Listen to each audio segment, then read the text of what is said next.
और अब 1 मिनट में एक खबर आपको बताते हैं। टूल किट मामले में सोमवार को दिल्ली पुलिस की स्पेशल सेल ने ट्विटर के ऑफिस पर छापेमारी की। पूरी खबर देखिए। टूल किट मामले में ट्विटर के दफ्तर पर दिल्ली पुलिस की स्पेशल सेल ने छापेमारी की। ये छापेमारी दिल्ली के लाडो सराय और गुरुग्राम में स्थित दफ्तरों में की गई। हालांकि दोनों ही दफ्तर बंद होने की वजह से पुलिस को वहां कोई नहीं मिला और टीम को वहां से वापस लौटना पड़ा। दिल्ली पुलिस की इस कार्रवाई के बाद विपक्ष केंद्र पर लगातार हमले कर रहा है। कांग्रेस प्रवक्ता रणदीप सुरजेवाला ने ट्विटर पर एक वीडियो जारी कर कहा है कि सरकार सोशल मीडिया प्लेटफॉर्म्स को डराने का प्रयास कर रही है। यूपी के पूर्व सीएम और समाजवादी पार्टी के अध्यक्ष अखिलेश यादव ने भी ट्वीट कर सरकार के इस काम की आलोचना की। ट्विटर के दिल्ली व गुरुग्राम के ऑफिस पर छापा मरवाना भाजपा सरकार की गिरती हुई वैश्विक छवि को और नीचे गिराएगा। ये एक अलोकतांत्रिक व घोर निंदनीय कृत्य है। भाजपाई अपने ही बिछाए झूठ के जाल में फंस गए हैं। ये भूल गए कि हर कोई दाना नहीं चुगता। इस बार बहेलिया को चिड़िया ले उड़ी।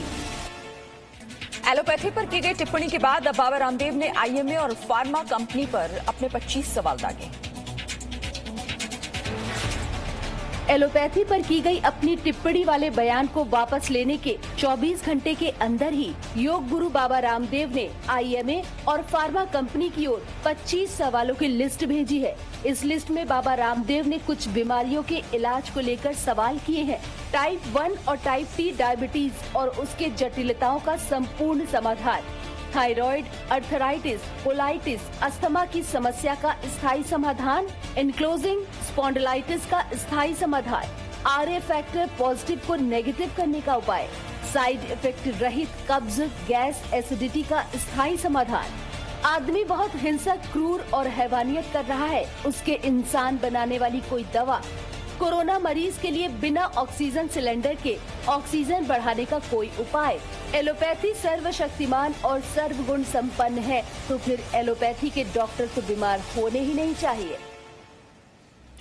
26 मई को किसानों के प्रदर्शन के लिए बड़ी संख्या में किसान दिल्ली की ओर कूच कर रहे हैं।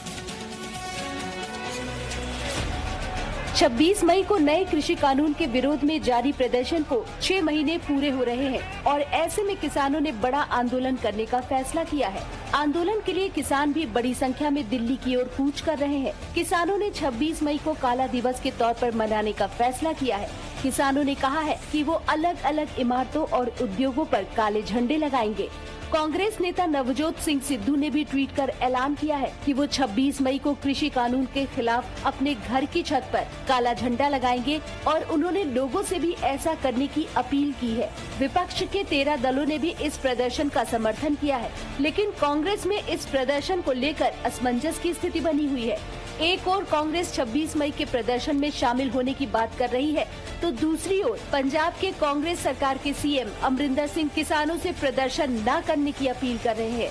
उधर सोमवार को हरियाणा के हिसार में किसान नेताओं ने महापंचायत की, जिसमें कोरोना नियमों की जमकर धज्जियां उड़ाई गयी।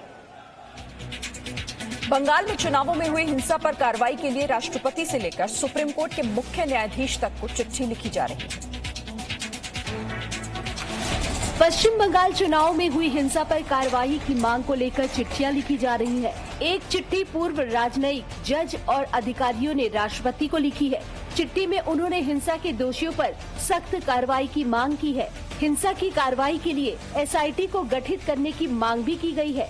चिट्ठी लिखने वालों का कहना है कि ये जांच रिटायर्ड जज की निगरानी में हो, क्योंकि ये सीमा संवेदनशील राज्य है। इसलिए देश की संस्कृति और अखंडता पर राष्ट्र विरोधी ताकतों से निपटने के लिए इस मामले की जांच एनआईए से करवाई जाए। वहीं दूसरी ओर कई महिला वकीलों ने सुप्रीम कोर्ट के चीफ जस्टिस को चिट्ठी लिखी है।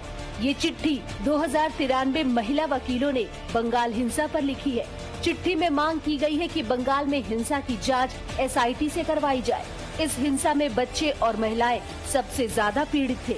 पश्चिम बंगाल में असम, बिहार, झारखंड से आने वाले शरणार्थियों की सूची बनाई जाए। बंगाल में हाल ही में खत्म हुए चुनाव में कई जगहों पर हिंसक घटनाएं हुई थी। यास चक्रवात के खतरे को देखते हुए मौसम विभाग और एनडीआरएफ ने लगभग पूरी तैयारी कर ली। बंगाल की खाड़ी से उठे चक्रवात यास के पश्चिम बंगाल और उड़ीसा के तट से 26 मई को टकराने का अनुमान है। मौसम विभाग ने यास को बहुत गंभीर चक्रवात की श्रेणी में शामिल किया है। केंद्र सरकार ने एनडीआरएफ की 99 टीमें तैनात की हैं।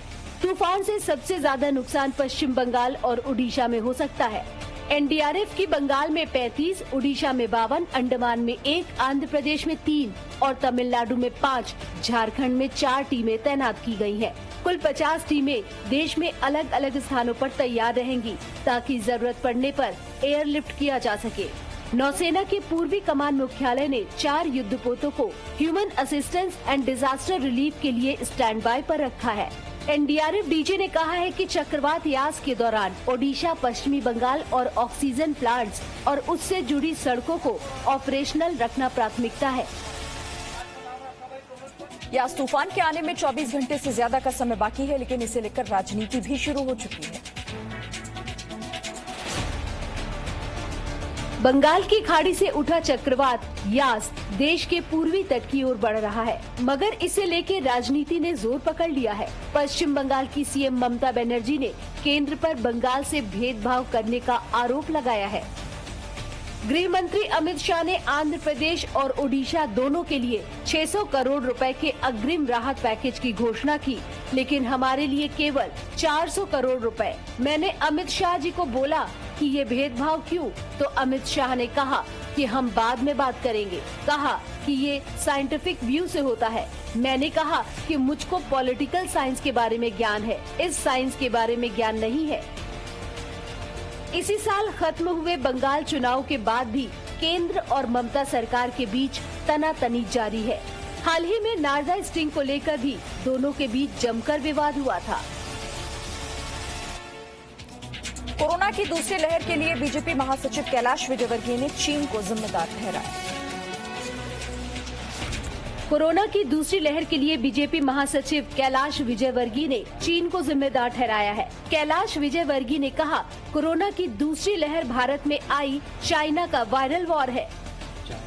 हमें तो लगता है कि चाइना का वायरल वॉर है, क्योंकि सिर्फ भारत के अंदर ही दूसरी लहर आई है।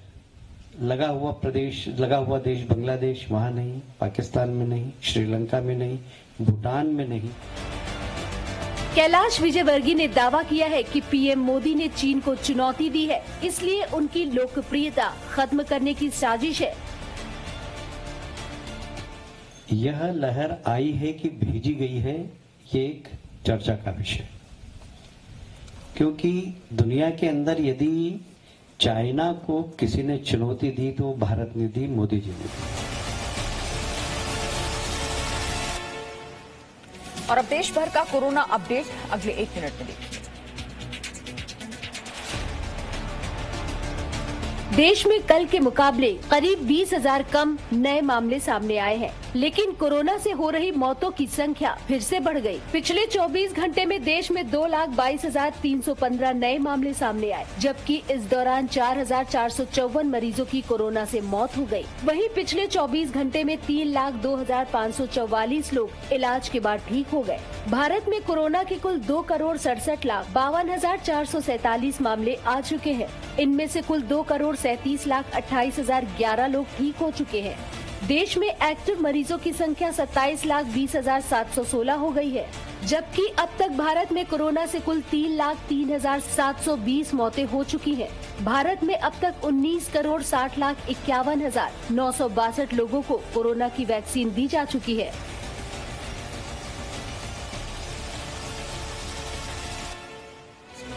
और दिल्ली में कोरोना के नए मामलों की संख्या कल के मुकाबले और कम है।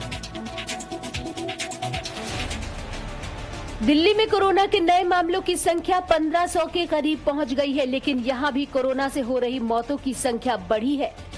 पिछले 24 घंटे में दिल्ली में 1,550 नए मामले सामने आए, जबकि इस दौरान 207 मरीजों की कोरोना से मौत हुई। वहीं पिछले 24 घंटे में 4,375 मरीज इलाज के बाद ठीक हो गए। दिल्ली में कोरोना के कुल 14,18,418 मामले सामने आ चुके हैं। इनमें से 13,70,431 लोग इलाज के बाद ठीक हो चुके हैं, जबकि एक्टिव मरीजों की संख्या 24,578 हो गई है। दिल्ली में कोरोना से कुल 23,409 लोगों की मौत हो चुकी है। पिछले 24 घंटे में 61,506 टेस्ट किए गए हैं। अब तक दिल्ली में कुल 1,87,88,697 लोगों का टेस्ट किया जा चुका है।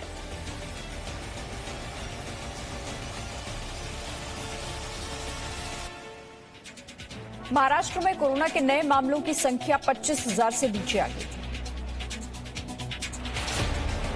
महाराष्ट्र में कोरोना के नए मामलों की संख्या 22,000 के करीब रही। पिछले 24 घंटे में महाराष्ट्र में 22,122 नए मामले सामने आए, जबकि इस दौरान 361 मरीजों की कोरोना से मौत हो गई। वहीं पिछले 24 घंटे में 42,320 मरीज इलाज के बाद ठीक हो गए। महाराष्ट्र में कोरोना के कुल 56,02,019 मामले सामने आ चुके हैं। इनमें से 51,82,592 लोग इलाज के बाद ठीक हो चुके हैं। महाराष्ट्र में एक्टिव मरीजों की संख्या 3,27,058 पहुंच गई है। राज्य में कोरोना से कुल 89,212 लोगों की मौत हो चुकी है। वही बात अगर मुंबई की करें तो मुंबई में 24 घंटे में 1,049 नए मामले सामने आए, जबकि इस दौरान 48 मरीजों की कोरोना से मौत हो गई। अकेले मुंबई में कोरोना के 6,97,959 मामले सामने आ चुके हैं, जबकि कोरोना से मुंबई में कुल 14,613 लोगों की मौत हो चुकी है। और एक रिसर्च में विशेषज्ञों ने दावा किया है कि कुत्ते इंसानों को सूंघकर उनमें कोरोना वायरस का संक्रमण बता सकते हैं। कोरोना काल में संक्रमण की जांच के लिए RT-PCR को सबसे सटीक टेस्ट माना जाता है, लेकिन अब एक रिसर्च में पाया गया है कि इंसानों को सूंघकर उनमें कोरोना वायरस संक्रमण का पता लगाने में स्निफर डॉग्स ज्यादा कारगर साबित हैं। ब्लूमबर्ग की एक रिपोर्ट के मुताबिक फ्रांस के मैसेंस अल्फोर्ड के नेशनल वेटरनरी स्कूल में वैज्ञानिकों ने पाया कि कुत्तों में सूंघने की शक्ति 97% तक संक्रमण के मामलों का पता लगा सकती है। 16 से 9 अप्रैल के बीच एक अध्ययन किया गया। इस स्टडी के लिए 335 लोगों को चुना गया। इनमें से 109 लोग RT-PCR टेस्ट में पॉजिटिव पाए गए। इसके बाद इन लोगों के पसीने के सैंपल लिए गए। इन सैंपलों को जार में रखकर 2 अलग अलग तरह के कुत्तों को सूंघने के लिए दिया गया। टेस्ट के लिए चयनित लोगों से इन कुत्तों से पहले कोई कनेक्ट नहीं था। ट्रेंड स्निफर डॉग्स वायरस से संक्रमित और गैर संक्रमितों के बीच अंतर करने की क्षमता रखते हैं। कुत्ते मिनटों में इस तरह का टेस्ट करने में सक्षम थे, जिसमें 24 घंटे से ज्यादा का समय लग जाता है। मध्य प्रदेश के उज्जैन में टीकाकरण के लिए गई टीम पर ग्रामीणों ने अचानक से हमला कर दिया।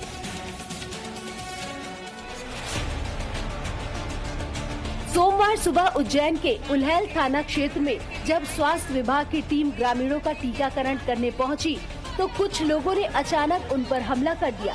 टीम में तहसीलदार, पटवारी और अन्य अधिकारी शामिल थे। उनका कहना था कि लठ, पाइप, तलवार लिए करीब 250 लोगों ने उन पर हमला कर दिया। घटना की सूचना मिलते ही उल्हैल थाना से पुलिस बल मौके पर पहुंच गया और आरोपियों की तलाश शुरू कर दी गई है। इस पूरे मामले पर कुछ ग्रामीणों का कहना है कि हमला करने वाले उनके गांव के थे ही नहीं।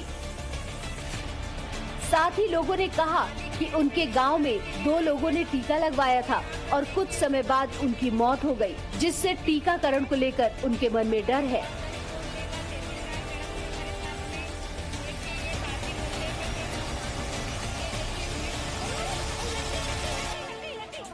हरियाणा के रोहतक में सोमवार को एक युवक की गोली मारकर हत्या कर दी।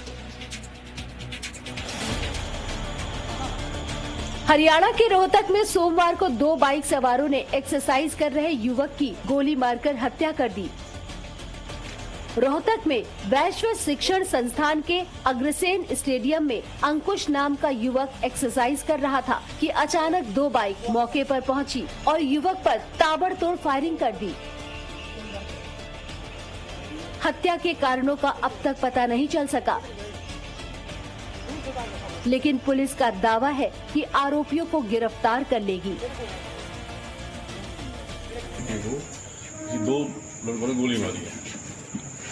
इस लड़के का जो नाम बाद में पता चला है, वो इसका नाम अंकुश है। इसके बाद का नाम आजाद है, विजयनगर का है।